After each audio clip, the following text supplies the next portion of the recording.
송은재 TV 시작하겠습니다. 오늘은 또 헌정사에 기억될 중요한 하루가 될 것 같습니다. 이재명에 대한 체포동의안이 부결됐지만 사실상 가결된 것이다. 민주당에서 최소한 31표의 반란표가 나왔다라고 하는 부분. 그래서 지금 윤석열 정부와 한동훈이 이재명의 이 사법 비리에 대해서 어떻게 대처하고 있는가, 어떤 전략을 세우고 있는가, 이 부분이 상당 부분 오늘 확인이 됐고, 이재명이 여기에 대해서 어떻게 대처해 나갈 것인가, 또 민주당 내에서 이재명을 어떻게 바라보고 있는가, 또 현실적으로 검찰의 수사가 어느 정도 진행이 됐는가를 상당 부분 오늘 확인할 수 있는 시간이었습니다. 정치권에 있는 사람들, 또 국정을 맡고 있는 사람들과 많은 얘기를 해도 중요한 부분에 대해서는 애매하게 이야기를 흐립니다. 말끝을 흐립니다. 왜냐하면 전망이 너무나 복잡하기 때문입니다. 변수가 너무나 많기 때문입니다. 그런데 이렇게 중요한 사건, 중요한 시간에서 확인되는 것들을 통해서 이걸 짜맞추면서 많은 것들이, 속에 들어있는 많은 것들이 의미를 드러내기 시작한다라고 하는 겁니다. 이재명에 대한 체포동의안 마치고 난 다음에 이재명은 뭐 여러 가지 이야기를 했지만 사실상 할 말이 없다. 이재명의 표정에서 드러났습니다. 거의 뭐 죽을 지경의 표정이었습니다. 한동훈 장관은 불체포 특권이 일어나고 있는 제도가 아니지 않느냐. 오늘 한동훈 장관이 한 이야기는 그겁니다. 민주당 대표인 이재명에 대해서 체포동의안을 낸 것이 아니다. 또 이재명을 지금 구속하겠다라는 것이 아니다. 영장실질심사를 받으라고 하는 것이다. 이재명의 개인 비리다. 지역 토착 비리다. 성남시장 이재명에 대한 체포동의안이다. 표현이 기가 막히지 않습니까? 벌써부터 민주당은 내전 상태입니다. 개딸들은 벌써 28명의 수박, 반란자를 색출해 내겠다. 명단이 떠돌고 있습니다. 그 다음 비명계, 반명계에서는 벌써부터 이재명이 약속대로 이제 부결이 됐으니까 당대표직을 내려놓는 결단을 해야 한다. 이런 이야기, 주장을 하고 나섰습니다. 그런 주장, 그런 이야기들 많이 했는데 이재명이 언제나 침묵으로 그렇게 할 것처럼 사기를 쳤던 것이죠.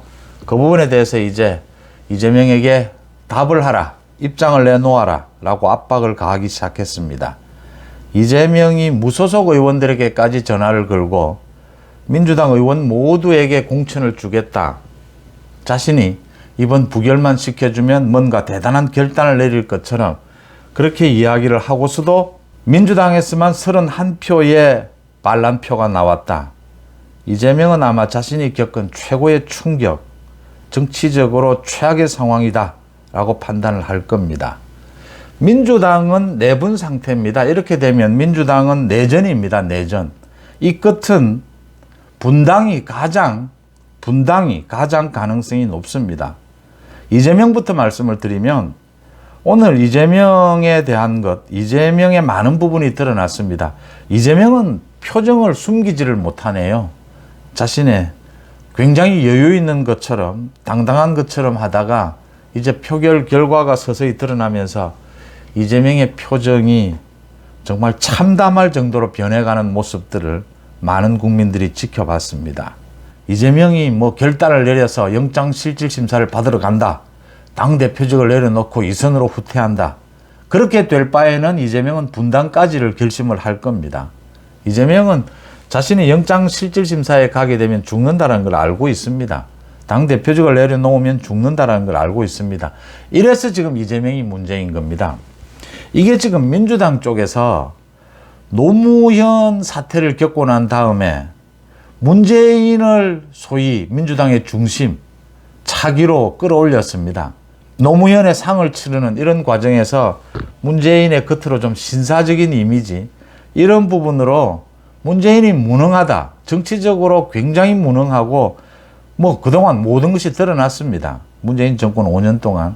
그럼에도 불구하고 민주당이 재집권을 위해서 문재인을 중심으로 세웠다가 문재인이 얼마만큼 많이 무능하고 전투력이 없다라는 걸 민주당의 많은 사람들이 알게 된 거죠. 그때 나타난 게 이재명입니다. 이재명의 소위 전투력을 높이 산 겁니다. 이재명이 엄청난 비리를 갖고 있고 정치적으로 급성장했죠. 성남시장에서 경기도지사 이렇게 급성장을 했는데 그 뒤에는 엄청난 비리가 숨어 있다. 그 다음 이재명의 정치력이 굉장히 형편없다. 자신의 개인적인 비리를 저지르고 자신의 정치적 성장을 끌어가는 데는 뭐 사기를 치든 뭐 비리를 저지르든 능력을 보였는데 어떤 의미에서든 정치적 역량은 굉장히 부족하다. 정치적 바탕은 굉장히 허술하다라는 걸 알면서도 이 이재명의 전투력, 이 부분이 문재인과 대비가 되기 때문에 이재명의 전투력의 개딸들의 민주당 쪽의 지지들이 모인 것이죠. 그래서 이재명이 얼마나 정치적인 흐름을 읽지 못하고 결단을 하지 못하는가라는 게 오늘 여실히 드러난 겁니다.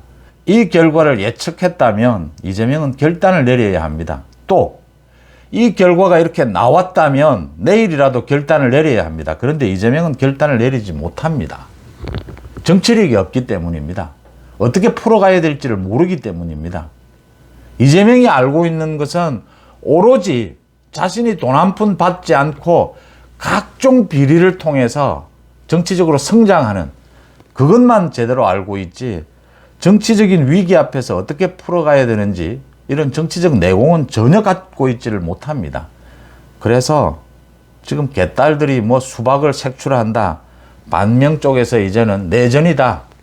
이제는 이재명과 손절을 준비한다. 이재명에게 각종 요구를 하는데 이재명은 그 길로 가지를 못합니다. 이재명은 그 길로 갈 결단을 내릴 수 있는 정치력도 없고 또 간도 작습니다. 굉장히 겁이 많다라는 게 드러났습니다. 오늘 표정에서도 모두 드러난 겁니다. 이재명은 또 다른 민주당을 속일 방법을 찾을 겁니다. 그래서 민주당이 지금 어영부영하는 대안이 없는 이런 상황을 이용해서 차기가 없지 않느냐. 결국 총선 너희끼리 치를 수 있느냐. 이런 식으로 해서 이재명은 버틸 것이다. 결국 마지막에 반명 쪽에서 행동에 나선다면 이재명은 분당을 결심할 수도 있다. 이재명 자신은 지금의 당을 지키고 너가 나가라. 이런 식이 될 수밖에 없다. 그게 오늘 드러난 대목입니다. 그 다음 윤석열 대통령과 한동훈 장관입니다. 오늘 많은 부분들이 확인이 됐습니다. 한동훈 장관이 체포동의안 제안 설명을 하면서 보인 자신감, 굉장히 많은 비유를 들었는데 결정적인 새로운 증거들, 새로운 사실은 내지를 않았습니다. 그런데 지금 검찰에서 얼마만큼 이재명에 대해서 많은 수사를 해왔고 준비가 되어 있는지는 여실히 드러났습니다. 그러니까 이 대장동 비리는 배임입니다. 성남FC는 뇌물입니다. 제3자 뇌물. 이걸 왜 합쳤는가도 오늘 드러났습니다. 검찰에서는 지금 한동훈 장관은 이것까지를 보고 있는 겁니다. 만약에 이재명이 그럴 리는 없지만 이재명이 영장실질심사를 받겠다라고 결단을 내릴 경우에 어떻게 대처할 것이냐. 거기에 대비해서 이 둘을 뭉쳤던 겁니다. 따로 떼서 하나하나 체포동의안을 내도 되지만 이 둘을 뭉쳤던 겁니다. 왜냐하면 하나하나는 좀 약한 부분이 있다. 확실한 대비를 한 겁니다.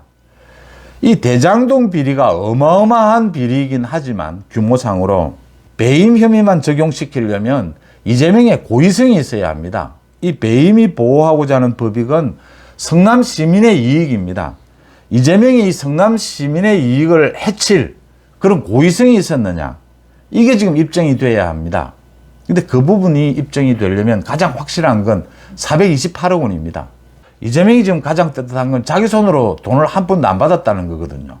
모두 주변이 받게 하고 그걸로 선거를 치르고 자기의 정치적 업적을 이루고 이런 교묘한 정치적 공동체죠. 경제 공동체 이야기가 있었는데 이런 식으로 끌어왔다.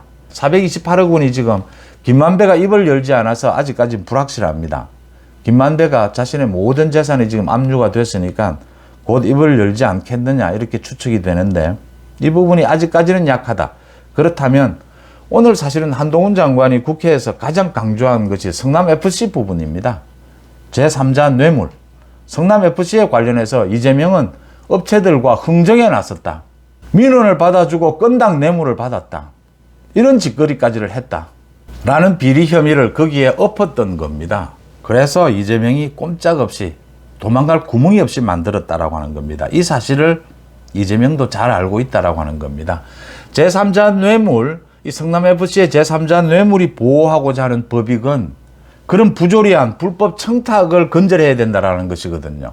그런데 그런 청탁이 있었다는 사실만으로도 이재명의 성남FC 뇌물은 대장동을 지금 배임으로만 뇌물로 가져갈 수 없는 상황에서 성남FC 이 제3자 뇌물이 필요했던 겁니다. 검찰이 그만큼 치밀했다라고 하는 겁니다. 이재명이 어떤 결정을 내리든지 그 도망갈 구멍을 모두 틀어막고 있었다라고 하는 겁니다. 이런 상황에서 이재명은 갈 구멍이 없다. 도망갈 구멍이 없다. 모두 알았던 겁니다. 이재명이 대장동 비리와 관련해서 계속 하는 이야기는 한 가지입니다. 적극적인 행정이었다. 성남시의 이익을 위해서, 시민들의 이익을 위해서. 그래서 자기는 성남 시민들에게 손해를 끼칠 고의성이 없었다는 그 이야기를 하고 있는 겁니다. 검찰이 그렇다면 성남FC 뇌물은? 라고 들이민 겁니다. 이건 청탁이 있었지 않느냐. 이재명은 이 청탁을 부인하지를 못합니다. 증거가 모두 나와 있으니까 그 청탁의 이익을 모두 시민들에게 돌려줬다. 이렇게 변명을 합니다. 그런데 법정에서는 청탁이 있었다면 이미 제3자 뇌물은 성립한다. 라는 것이 되는 것이고 이재명은 그 사실을 알고 있기 때문에 영장실질심사를 못 나가는 겁니다. 나갈 수가 없는 겁니다. 그래서 한동훈은 오늘 새로운 사실을 밝히지는 않았지만 굉장히 자신 있게 15분 동안 이재명에 대해서 체포동의안이 가결돼야 된다고 그렇게 자신 있게 이야기를 했던 겁니다. 검찰이 그런 것까지 치밀하게 준비해 왔다라고 하는 겁니다. 그러면 앞으로 남은 것은 이 지금 불구속 기소를 먼저 해야 합니다. 그 다음 428억 원 대장동에 그 부분이 남아 있습니다. 또 가장 중요한 것은 쌍방울의 대북 송금입니다. 이 두 가지를 엮어서 다시 구속영장을 청구하고 체포동의안을 보낼 가능성이 매우 높습니다. 지금까지의 검찰의 치밀한 전략으로 보면 그렇게 읽힌다라고 하는 겁니다.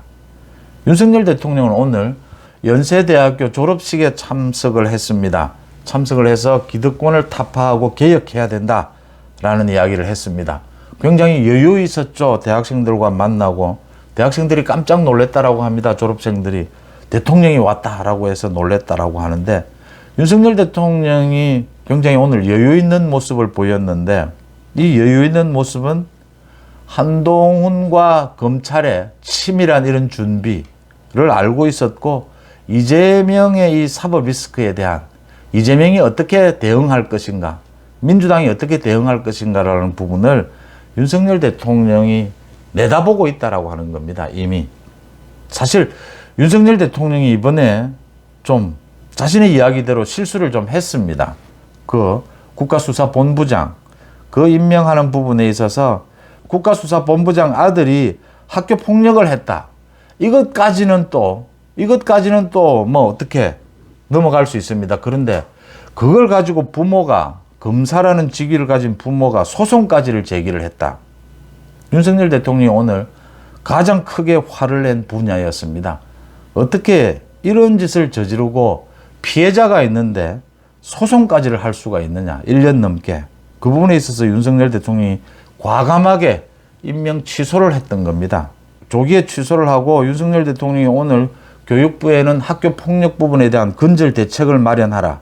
그 다음 공직자에 대한 인사검증 시스템을 다시 손질을 해야겠다. 다시 보강을 해야겠다라고 했습니다.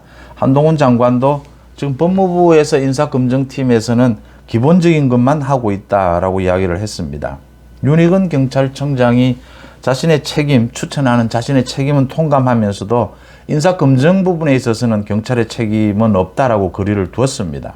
윤석열 대통령은 사실 그 부분에 있어서 굉장히 많은 대책을 내놓고 국민들에게 이게 좀 사실은 송구스러운 대목입니다.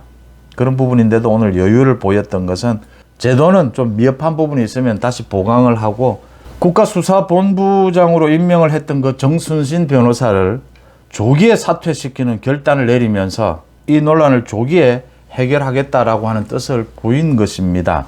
이 사실 국가수사본부장 3만 명의 지금 전국 수사경찰들을 총괄해야 되는 이걸 검사 출신으로 임명을 해서 좀 경찰 개혁을 하고 검경 수사권 조정 이 부분을 보완하겠다라고 하는 생각인데 이게 쉽지가 않습니다.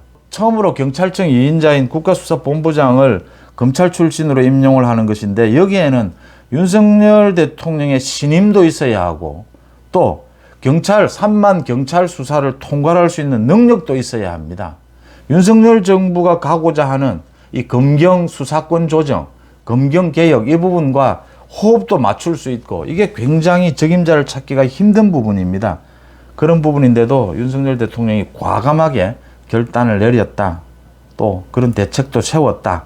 그러면서 오늘은 또 좀 여유 있는 모습도 보였다. 그 바탕에는 이재명의 사법 리스크, 앞으로 이재명이 또 민주당이 이 부분에 대해서 어떻게 대처해 나갈 것인가에 대해서 윤석열 대통령과 한동훈 장관은 치밀하게 준비를 해왔고 또 자신하고 있다라고 하는 겁니다. 소위 이재명의 정치적 역량이 다 드러난 겁니다, 이젠. 또 민주당의 뭐 친명, 반명이 있는데 이 반명의 역량도 거의 다 드러나 있다라고 하는 겁니다. 지금 이대로 가면 민주당은 내전 상태로 오래 계속 갈 수밖에 없습니다. 계속 끌어갈 수밖에 없습니다. 이재명은 물러나지 않습니다.